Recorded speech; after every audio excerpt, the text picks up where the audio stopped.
अब हमारा hero personally इस केस के बारे में इंक्वायरी शुरू करता है। वो राइटर जॉन हमारे हीरो को कॉल करके एक जरूरी बात बताता है। ममूटी जब फिल्म की शूटिंग पर थे तब एक शख्स उनका इंटरव्यू लेने आया था। उसके साथ ममूटी की थोड़ी आर्गुमेंट भी हुई थी। तो अगर आप उस इंटरव्यू लेने वाले से जाकर इंक्वायरी करें तो कोई जानकारी मिलने का चांस है। वो बताता है ठीक है। ऐसा बोल के हमारा हीरो उस इंटरव्यू लेने वाले से मिलने चला जाता है। वहाँ पहुंचकर हमारा हीरो पूछता है, कठोरू कठोरम फिल्म की शूटिंग पर आपने ममूटी का इंटरव्यू लिया था ना, क्या आप उस बारे में कुछ बता सकते हैं? तो वो सारी बात बताता है। उस समय वो सोचता था कि उसका न्यूज़पेपर कैसे भी चलना चाहिए, इसलिए वो बहुत से आड़े टेढ़े सवाल पूछकर फेमस होने का सोचकर ममूटी से पूछता है, क्या आप बड़ा स्टार बनना चाहते हैं इसीलिए आपकी फिल्में लगातार फ्लॉप हो रही हैं? ये सुनकर ममूटी गुस्से में आ जाते हैं, कैसा सवाल पूछ रहे हो, कहकर वो उठकर चले जाते हैं। तो ये बोलता है, सर बस एक फोटो के लिए पोज दे दीजिए सर, और उनकी फोटो ले लेता है। वो फोटो एक मैगजीन में आई होती है।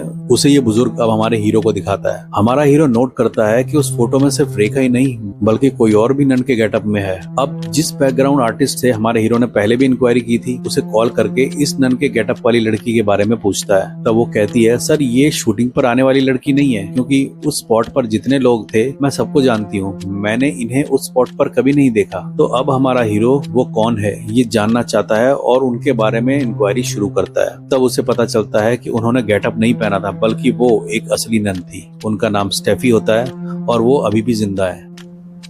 वीडियो को लाइक टू कर दो और हाँ, एक प्यारा सा कमेंट भी कर देना।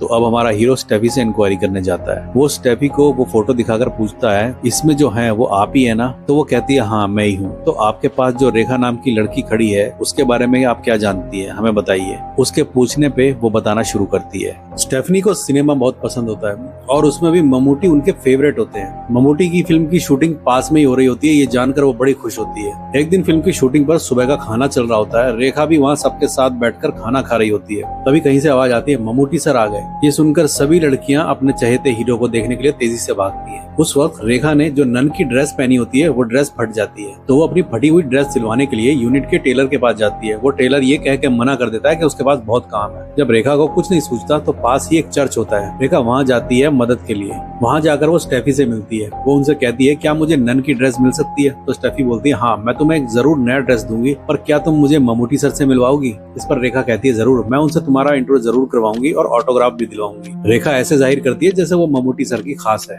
रेखा ड्रेस लेकर उसे पहन लेती है और कुछ ही देर बाद स्टेफी उस शूटिंग स्पॉट पर नजर आती है। रेखा ये देखकर शॉक हो जाती है। वो कहती है, तुम इतनी जल्दी क्यों आ गई? अभी तो वो खाना खा रहे हैं। वो टेलर भी वहाँ जाता है। वो कहता है, ये किसकी ड्रेस है? अपनी मर्जी से तुम ड्रेस चेंज कर लोगी क्या?